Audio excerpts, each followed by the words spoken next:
Привет! Решили маленечко отвлечься от привычных нам влогов и порассуждать по околофутболу, по предстоящему чемпионату мира 2018 в России. Сейчас как раз прошли матчи за выход из групп и за попадание. Кто получил право выступать? Наша сборная, конечно же, автоматом выходит, так как команда, которая проводит этот турнир. Что там, сербы вышли, Хорватия, думаю, выйдет, Польша вышла. Вернуться хочу ко всякой СМИ-пропаганде европейской, которая ведется против нашего околофутбольного сообщества, вообще всех фан-движений русских. И не знаю, как вы, но я заметил то, что по Евроспорт Ньюс, по всяким таким каналам мелькает только нарушения, связанные с футболом, околофутболом, только со стороны России. Многие моменты там от родоначальников футбола, англичан, которые, в принципе, каждый матч,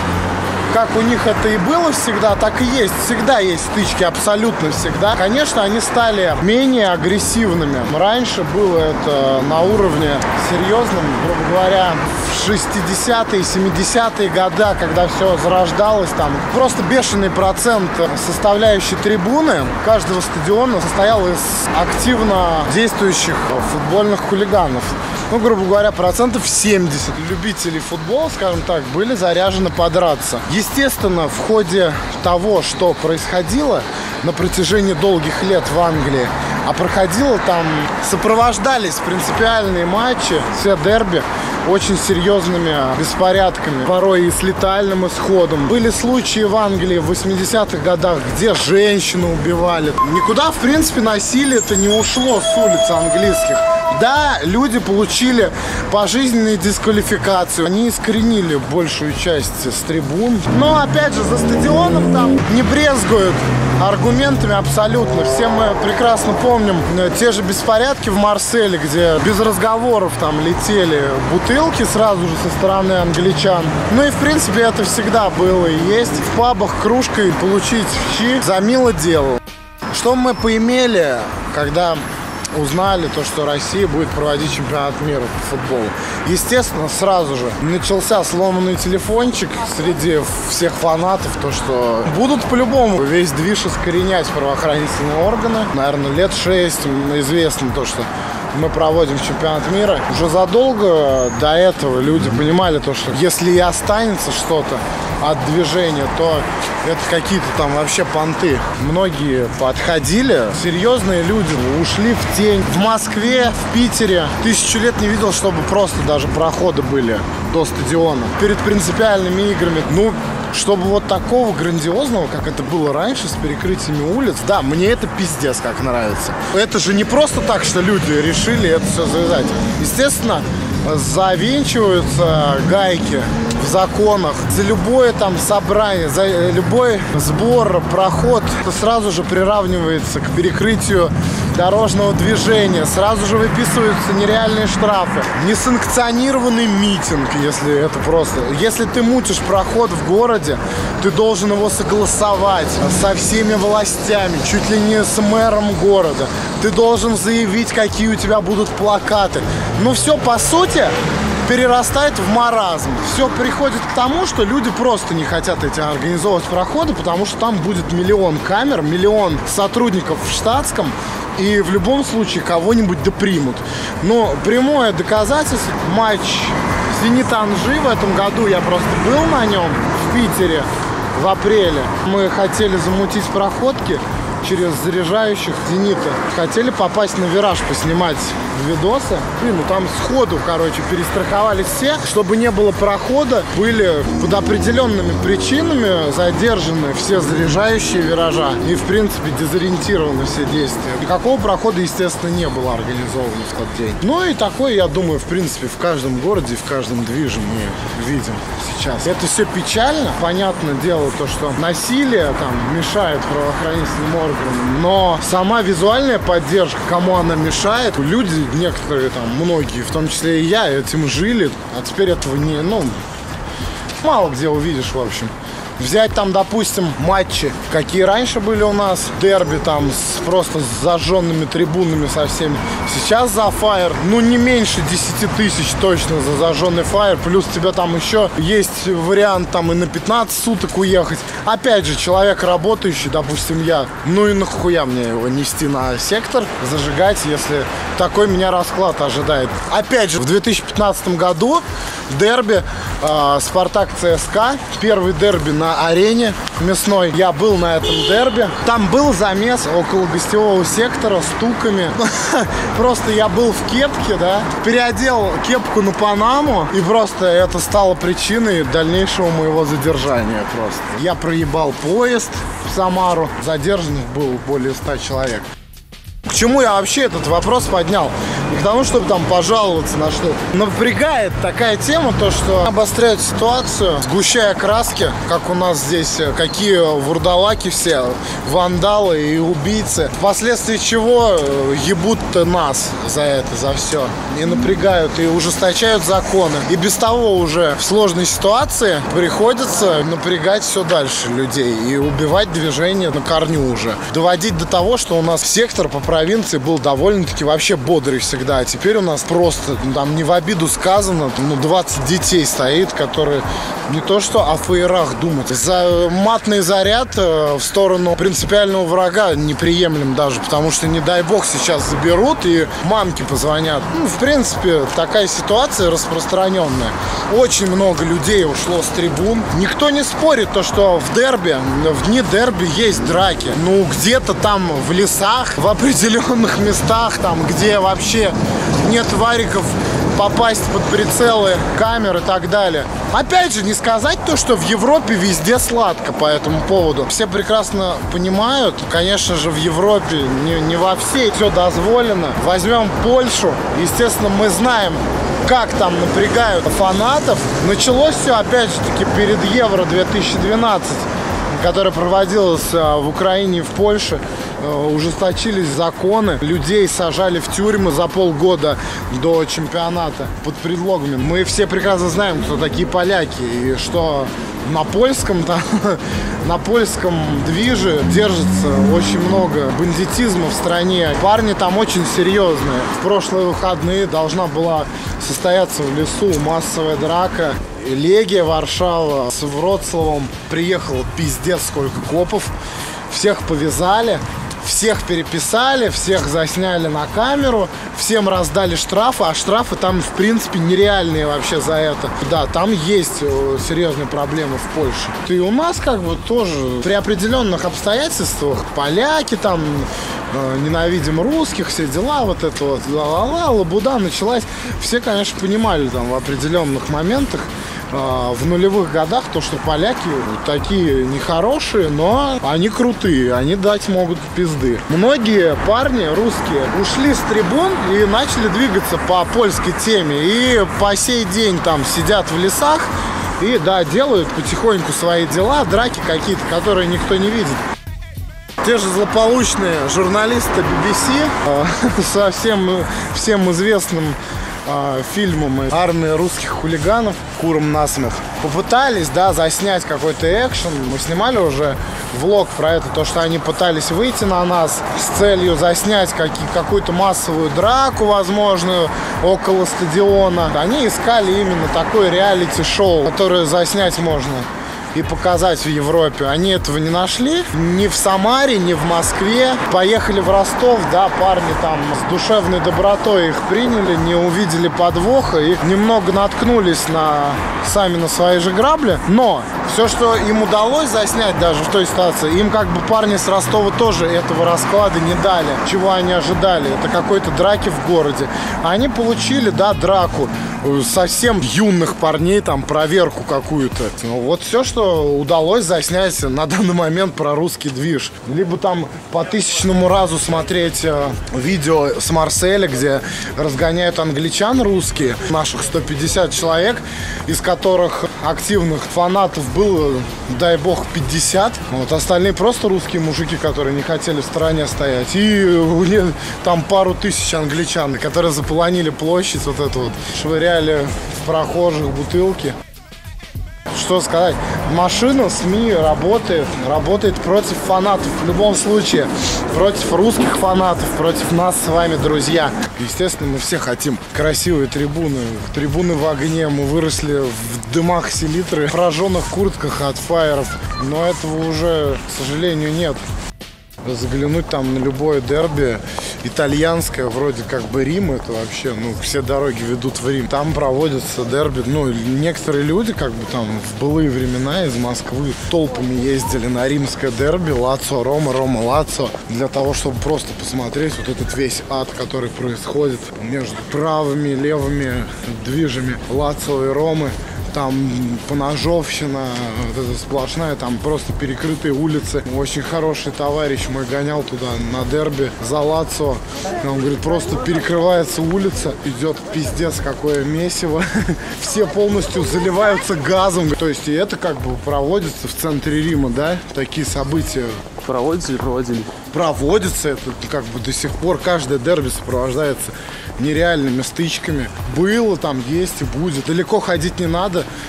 Кони приезжали пару-тройку лет назад в Рим. Не помню, с кем, с Ромой или с Миланом играли. Одного очень хорошего знакомого мы его порезали. Он там в больничке вообще нормально проторчал. И именно прям был разбор полетов после этого, потому что человек этот довольно-таки серьезный.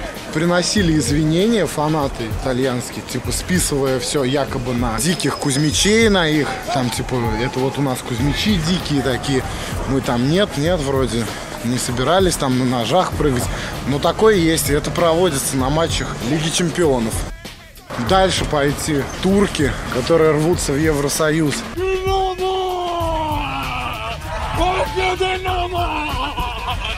Могут себе позволить обкидать автобусы своими футболистами камнями, там, если они плохо играют. Прорываются на поле с мачете к гостевому сектору врагов, да, Галатасарай, Фенербахче. Мы знаем случай, когда турки убили там серба на выезде на баскетболе или на футболе, честно, не помню уже. Опять же, убили не вручную, не ногами, ничего, а именно там с ножа зарезали. То есть эти ситуации все умалкиваются европейскими СМИ, но мы все о них знаем. Заостряется внимание, там, допустим, вот далеко ходить не надо, Спартак наказан штрафом и закрытием гостевого сектора за поведение фанатов на матче Лиги Чемпионов. Грубо говоря, УЕФА, штрафанул на 60 тысяч евро Спартак и запрет продавать билеты на следующий выездной матч команды Лиги Чемпионов за поведение болельщиков в гостевом матче первого тура группового этапа турнира против славянского Марибора. Там была пиротехника, опять же, там в каких-то адекватных совершенно количествах. Но, извините, теперь как бы Спартак проведет гостевой матч без зрителей. Мы знаем то, что в Европе вообще, давно у нас и в принципе в России, если зажигаются фаера, раньше по телевизору это часто показывали, все эти фаер-шоу. Сейчас это специально не показывается, чтобы наверное, не добавить славы фанатам.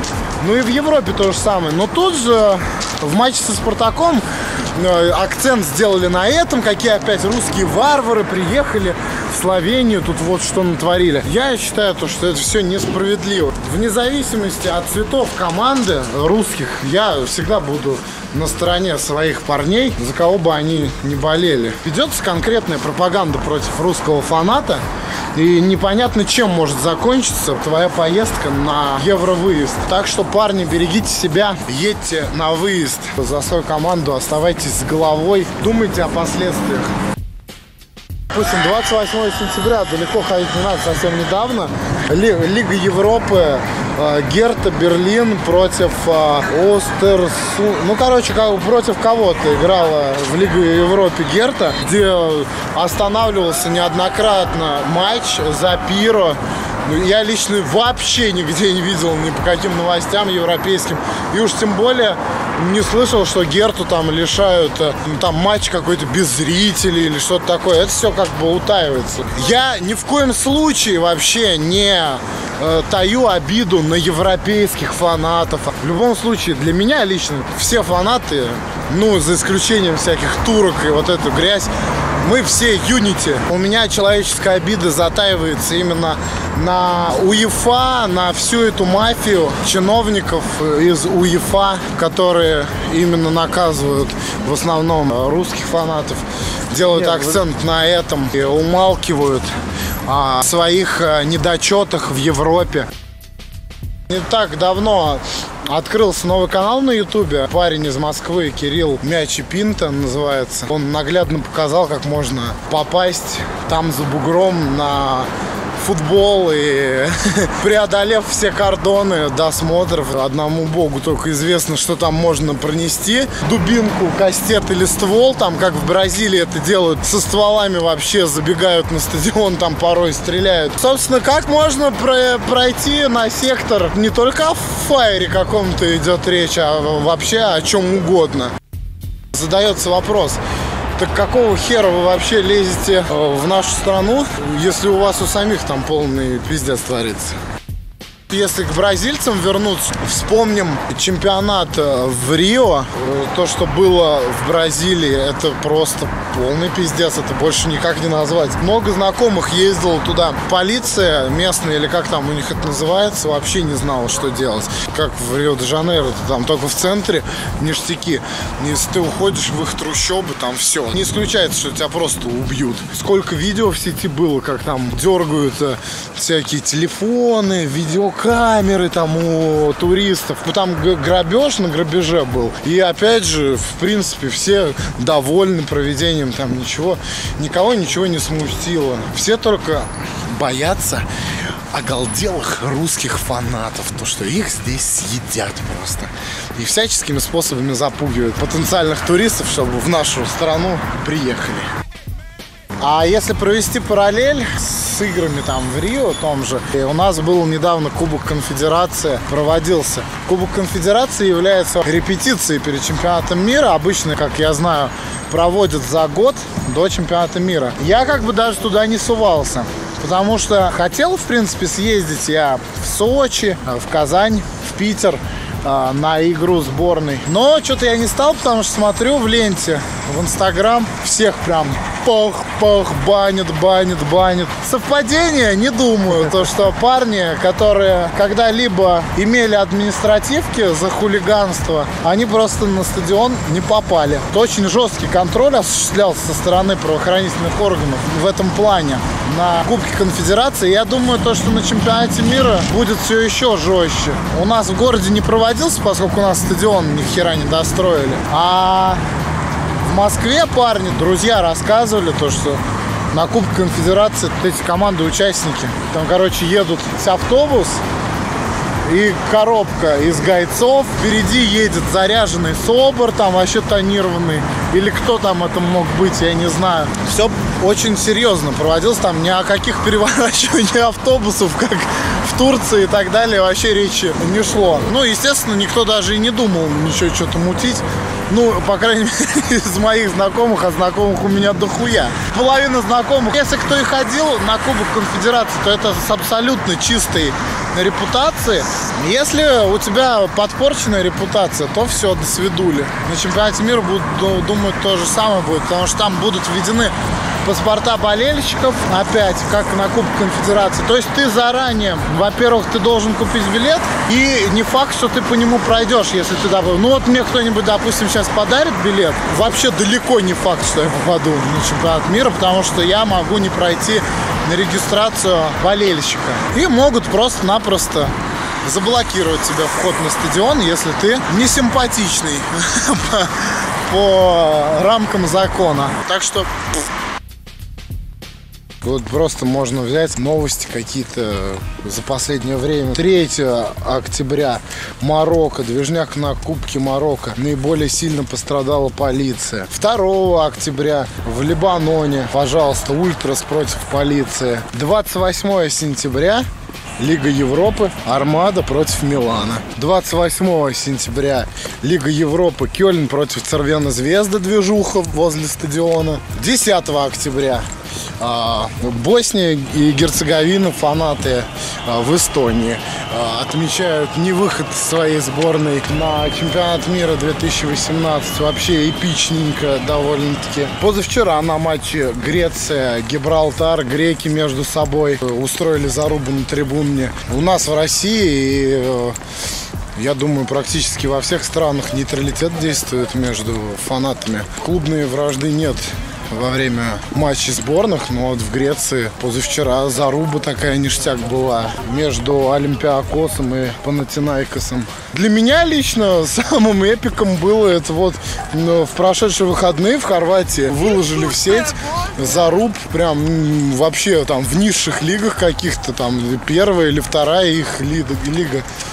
Там вообще прям довольно-таки лютые такие замесы. Ультра живет вообще по всему миру, живет. И зачем акцентировать внимание, то, что в России происходят какие-то футбольные насилия. Это вообще, мне кажется, со стороны УЕФА это очень глупо смотрится все. Обидно на самом деле то, что чуваки живут, как и жили своей жизнью, мутят, что хотят, а у нас тут вообще. Я надеюсь, это акцентированное внимание со стороны их СМИ пройдет, конечно, после чемпионата мира. У нас все опять тут уляжется, и все будет своим чередом идти. Ну а пока вот какая-то вообще дискриминация, я бы даже сказал. Вернуться к конфликту клуба «Спартак Москва» и УЕФА с закрытием гостевой трибуны на Лиге чемпионов. Дело набирает оборот, пока мы снимали как раз. Заявление следующего характера делает Севилья, что не будет продавать билеты и пускать на матч Лиги чемпионов со «Спартаком» любых граждан России.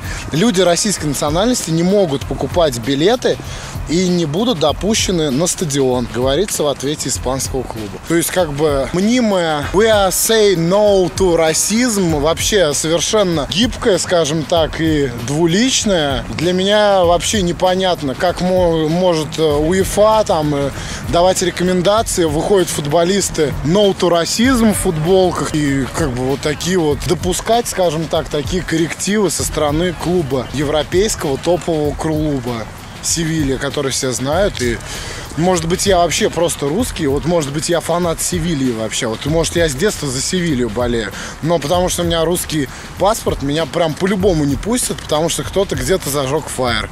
Ну, вопросов вообще на самом деле много.